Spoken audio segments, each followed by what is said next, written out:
Hello, YouTube. It's me, Amy from Amy Fat Free, coming to you, yes, with a nice, lovely boo boo staring right at you. Oh, I have another red mark over here, and I could just scary eyes on her chin. Okay, sorry. I'm coming to you. It is July 27th, 2011. It is Wednesday with my Wednesday update. It is 11 o'clock here on the west coast of California. But I'm doing it before midnight, so it counts, right? Oh, I think my leg just fell asleep. Okay. Live and up close. Oh, my update. So I weighed in today at 249.4 pounds. What? Okay, this is the first time I actually do not believe my scale. And not because I'm mad it didn't weigh me down as much as I thought, because I think it gave me more weight loss than I think I deserved. Not because I was bad, I just... 249.4, I don't know, I have a hard time believing that. So 249.4, that means I am in the 40s, just barely, but I am in the 240s. Can you believe that? Ah! 49 more pounds and I'll be in Wonderland! It's late, I'm trying to keep myself awake enough to do this. Brings me minus 5.4 pounds for the week, with a total loss of minus 66.6 pounds, 40.6 of that lost post-surgery, 26 pre-surgery, with a total of 11 pounds lost for the month of July. I told you I made a spreadsheet. I plug in the date and the weight, and everything else calculates for me. Love that! So those are my stats. They're stacking up good. Yeah, I like it. So 66 pounds, I am astonished by that number. And I'm wondering when I'm going to go plateauing into outer space again for like weeks on end. Seriously, my foot's asleep. What did I want to talk about? I'm afraid of carbs. I am really afraid of carbs. Now, here's the thing. I know that there are people out there that follow a specific, you can't eat more than this many carbohydrates in a day kind of regimen. Now, I thought that pertained to me as well. And I thought the number was 40 carbs. And I was having a hard time with that, because I love fresh fruit. And especially now that it's the season for it, I could eat my body weight in fruit. Sorry. We adjust here. This is why my leg's asleep. My goodness. Anyhow, so I went through all the material, the reading material that was given to me prior to my surgery, and there is nothing in there that says anything about a particular carbohydrate. I'm trying to hide my boo-boo. Incognito. There's nothing that says in there I have to be at a certain carbohydrate gram count post-surgery. I did prior to the surgery. I was supposed to be at 40 grams. Post-surgery, all it says is to get anywhere between 60 to 80 grams of protein in a day. At some point, it's supposed to be anywhere between 80 to 100 grams of protein a day. To make sure you intake your water 64 ounces or more. Eat your protein first, then vegetables and fruits, and always eat your carbs last. I've been doing that. And the thing is, I eat nuts, and I eat beans, and I eat fruit.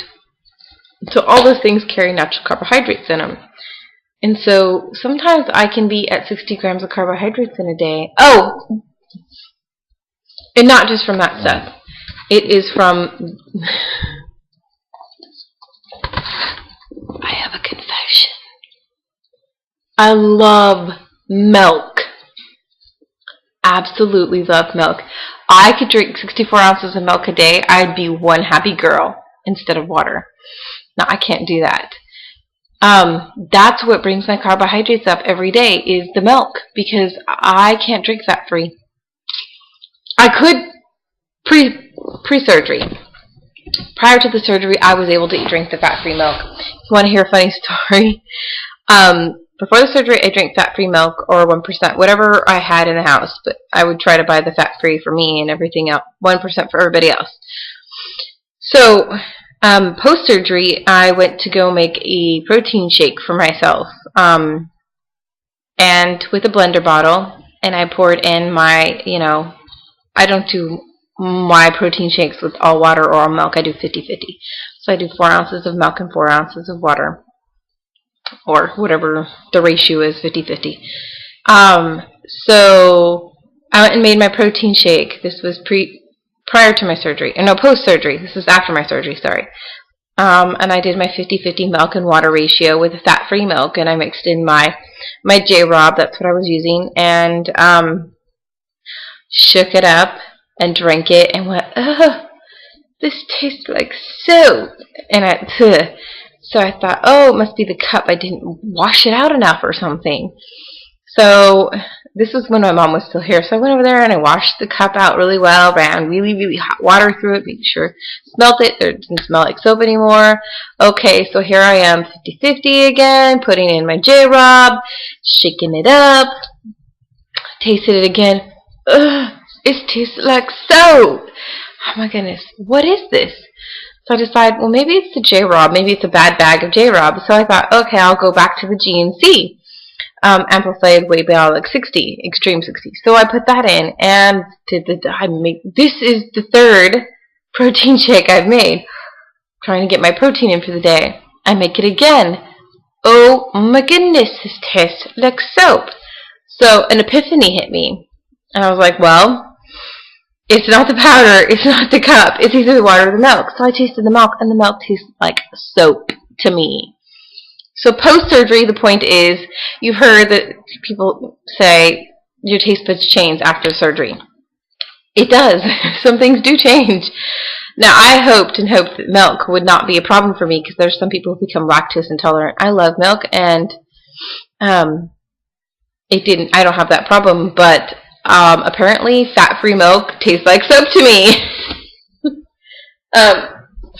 Which is the oddest thing I can think of. So I have not been able to have, and I've tried the fat-free in different brands, and it all tastes like soap to me. I don't know what it is. So I drink 1%, and that, not that that carries that much more carbohydrates than fat-free. It may be 2 or 3, but I love my milk, people. I drink 2 ounces in the morning before I eat my breakfast because it gets me going. And then I have it in my protein shake. And then I tend to have a drink like 2 or 4 ounces before I go to bed. So I have a problem. I'm a milkaholic. And the sad thing is, it's affecting my family. My daughter is a milkaholic too. You could put milk in front of her and any food you could possibly think of that any person on this earth would love, and she'd probably choose the milk over that food about 2 out of 3 times. I know this sounds like ridiculous, but I love my milk.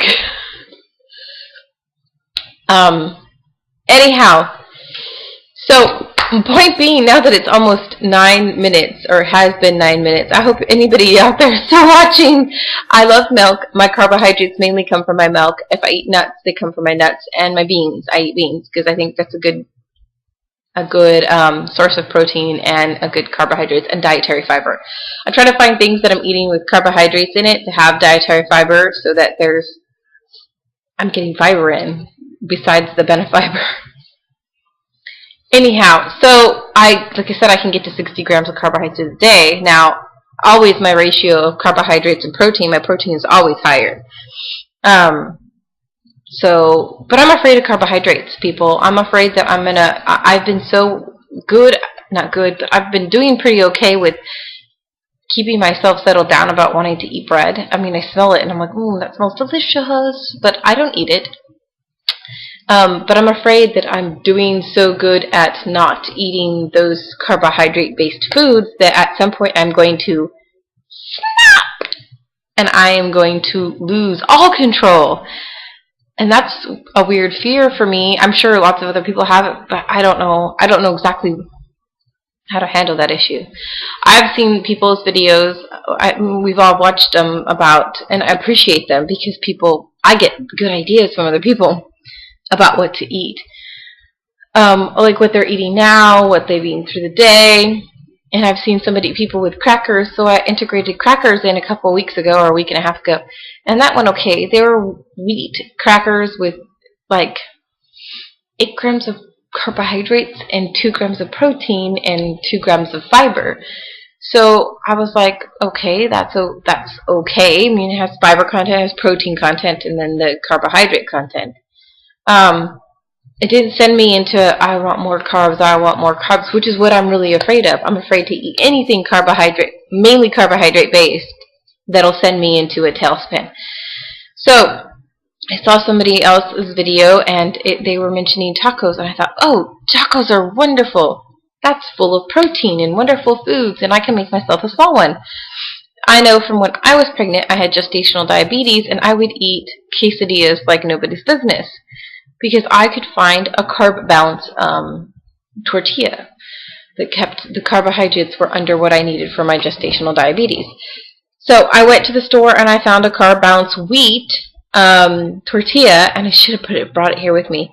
It is like, oh, this is all from it's similar to this, if it's not exactly, like 12 grams of carbohydrates, which is high, but like 10 of those are dietary fiber. Hello, 10 grams of dietary fiber from 12 grams of carbohydrates. That means you got 2 carbohydrates net. 2 net carbohydrates. What? Okay, that's great. And so I couldn't even eat the whole thing. I put a little bit of, turkey meat and a little bit of vegetarian beans, which I accidentally bought, but were absolutely delicious. So they were vegetarian refried beans and a little bit of cheese, and it was yummy. It was great. It was wonderful, and I was so afraid it was going to send me into tailspin, and it didn't. So that's cool. This video is really, really long. I guess I'm just trying to say I'm afraid that I'm going to hit a point where I'm going to snap into the carbohydrate crazy head first kind of a thing. And I'm trying to even be more monitoring my carbohydrates to actually see. And a lot of my carbohydrates come from the milk. So I just wanted to share that with everybody, and hopefully YouTube will accept this video because I'm at 13 minutes. I hope everybody's having a fantastic week. Mine is good, and I will see you next time. Bye-bye. Best wishes. See you later. Ta-ta. Auf Wiedersehen. So long. Farewell. Goodbye.